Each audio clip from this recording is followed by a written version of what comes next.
எல்லா படத்துலையும் வந்து ஒரு லீட் ஆர்டிஸ்ட் ஒருத்தர் இருப்பார். சித்தார்த் ஆர்யா, வினய் அந்த மாதிரி. இதில் ஏன் அப்படி இல்லை? ஆக்சுவலாக இந்த படம் நான் ஆரம்பிக்கும் போது எனக்கு இதில் நடிக்கிற ஐடியா இல்லை ஒரிஜினலாக பார்த்தேன். அதனால் என்ன பண்ணேன், ஸ்கிரிப்ட் பண்ணும்போதே வந்து மேல் கேரக்டர் ஒன்று தான் இருந்துச்சு. அப்படி தான் நம்ம ஆரம்பித்தேன். ஸ்கிரிப்ட் ஃபுல்லாக முடிக்கும் போது ஆக்சுவலி ஒரிஜினலாக வந்து ஒரு ஹீரோ தான் நடிக்கிறதா இருந்துச்சு. அவர் யாருன்னு தெரியும், மிஸ்டர் விஜய் சேதுபதி.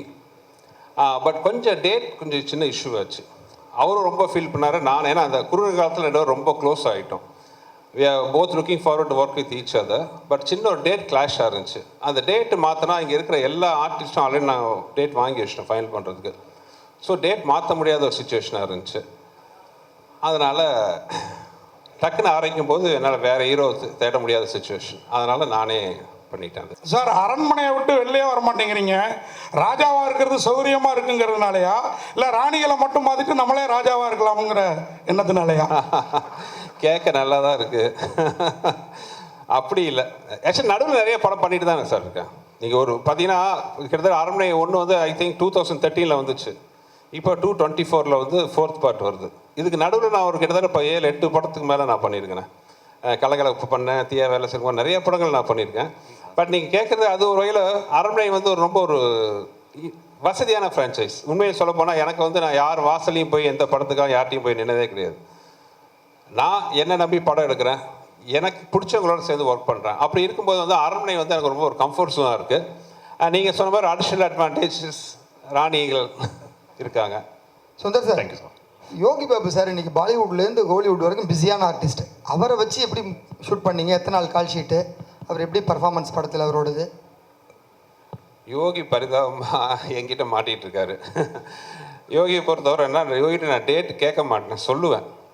யோகி அடுத்த மாதம் 12ஆம் தேதியிலேருந்து ஒரு 18ஆம் தேதி வரைக்கும் வந்துருங்க யோகி அப்படின்னா, அவர் ஏதோ போன ஜென்மத்தில் என்கிட்ட கடன் பட்டாரா என்னன்னு தெரியல. எந்த ஷூட்டிங்காக இருந்தாலும் கஷ்டப்பட்டு அட்ஜஸ்ட் பண்ணிட்டு வந்துடுவார். இப்போ கூட வந்து அடுத்த ஒரு படம் பண்ண போகிறோம். இப்போ தான் இங்கே தான் பேசிகிட்டு இருந்தேன், யோகி எத்தனாம் தேதி ஆரம்பிக்கிறோம் அப்படின்ட்டு.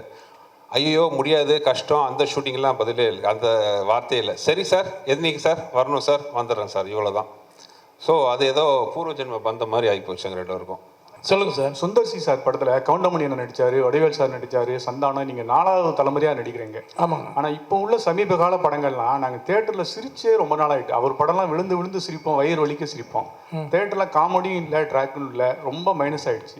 அதுக்கு என்ன? அதுக்கு சென்சாரில் நீங்கள் கொஞ்சம் ஹெல்ப் பண்ணுங்க போயிட்டு. ஏன்னா கவுண்டமணி சார் ஒரு நேரத்தில் வந்து டே காமெடி தலையா அந்த தலையா அந்த தலையா சொன்னார், எல்லாம் சிரித்தோம். இப்போ டேனாலே அது சென்சார்ன்றாங்க. அதை நீங்கள் முதல்ல கரெக்ட் பண்ணிட்டு வந்தீங்கன்னா கரெக்டாக இருக்கும். தேங்க்யூ. சுந்தர் சி சார், இந்த பேய் படத்தில் பெரும்பாலும் உலக லெவலில் கிளாமரே இருக்காது. ஆனால் உங்கள் படத்தில் மட்டும்தான் இந்த பேய் படத்தில் கண்டிப்பாக எல்லா படத்துலையும் ஒரு கவச்சி பாட்டு கவச்சி இருக்குது. இந்த ஃபார்முலாவை நீங்கள் எங்கே கண்டுபிடிச்சிங்க? மீனாட்சி, ஃபஸ்ட்டு இந்த பாட்டெல்லாம் இருக்கா இருக்குன்னு கேட்கறது நீங்கள் தான். மைக்கை பிடிச்சிட்டு இல்லை. அரண்மனை வந்து நான் ஆசை ஃபஸ்ட்டு எடுக்க பிளான் பண்ணது என்னென்னா, வழக்கமாக ஆரர் படம்னு என்ன இருக்கும், ஒரு பாலடைஞ்ச பங்களா, டார்க்கு, ஒரு பயப்படுத்துகிற மாதிரி ஒரு இந்த பேய்னாலே ஒரு பயம்.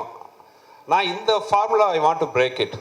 அரண்மனைனா ஏன் பேய் படம்னா ஒரு கலர்ஃபுல்லாக இருக்கக்கூடாதா, கிராண்டியராக இருக்கக்கூடாதா, நல்லா அழகான ஃபேஸஸ் இருக்கக்கூடாதா, அந்த பேயை வர அந்த ஆர்டிஸ்ட் அவங்களே அழகாக இருக்கக்கூடாதா, இதெல்லாம் தான் காரணம். இன்னொன்று, என்னோடய படங்கள் பேசிக்காக அழகியல். அது படத்தில் நடிக்கிற ஹீரோவாகட்டும், ஹீரோயின் ஆகட்டும், கேரக்டர் ஆகட்டும், ஹியூமர் ஆர்டிஸ்ட் ஆகட்டும், யாராக இருந்தாலும் அவங்க எல்லாருமே அழகாக இருக்கணும்னு தான் நான் ஆசைப்படுவேன். யாரையுமே அது ஒரு கோமாளித்தனமாக ட்ரெஸ் பண்ணுறதோ அசிங்கப்படுத்துறதோ எனக்கு பிடிக்காது.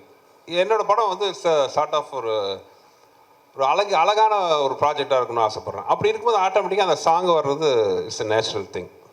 சார், யோகி பாபு சார் மாதிரியே இப்போ பாதியும் விடவே மாட்டேங்கிறீங்களே, அவர் போக மாட்டேங்கிறாரா இல்லை நீங்கள் விட மாட்டேங்கிறீங்களா சுந்தர் சி சார்?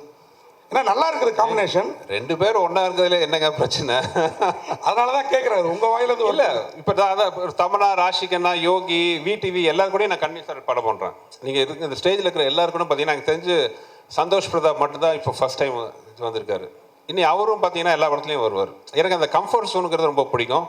என்ன புரிஞ்சுக்கிட்ட ஆர்டிஸ்ட் கூட, புரிஞ்சுக்கிட்ட டெக்னீஷியன்ஸ் கூட, ஒன்றில் இப்போ கேமராமேன் ஆகட்டும், என் கூட ஒர்க் பண்ணுற ப்ரொடக்ஷனில் இருக்கார் பாலகோபி ஆகட்டும், மணி, எல்லாருமே பார்த்தீங்கன்னா பிகினிங்லேருந்து என் கூட ஒர்க் பண்ணுறவங்க தான். ஸோ சார் நேச்சர் விச்சு இருக்கார், என் முதல் படத்துலேயும் என் கூட தான் இருக்காரு. So it's a natural process. உங்கள் ஃபேன்ஸ் வெயிட் பண்ணுறதுக்கு பார்த்தீங்கன்னா மதகத ராஜா எப்போ வரும் அப்படிங்கிறத பற்றி தான். ஸோ அந்த படம் வருமா, ஏதாவது ஹேப்பனிங் இருக்கா? ப்ரொடியூசர் அட்ரஸ் உங்களுக்கு தெரியும், நேராக போய் அவர்கிட்ட கேளுங்க. எனக்குலாம் நான்லாம் இத்தனைக்கு உண்மையே சொல்கிறேன், அந்த படத்தை காசு கொடுத்து நாங்களே வாங்கிக்கிறோம். நானும் விஷாலை கூட கெஞ்சி பார்த்துட்டோம். 2013 பண்ண படம் இப்போ வந்தாலும் அந்த படம் அவ்வளோ என்டர்டெயின்மெண்ட்டாக சூப்பராக இருக்கும். என்ன காரணம்னு தெரில. இத்தனைக்கும் அந்த ப்ரொடக்ஷன் அவர் ப்ரொடியூசரோட ப்ரீவியஸ் கடனால இந்த படத்தை ஹோல்ட் பண்ணி வச்சுட்டாரு. இந்த படத்து மேலே கடன் இருந்தால் எங்கள் மேலே தப்புன்னு ஃபீல் பண்ணலாம்.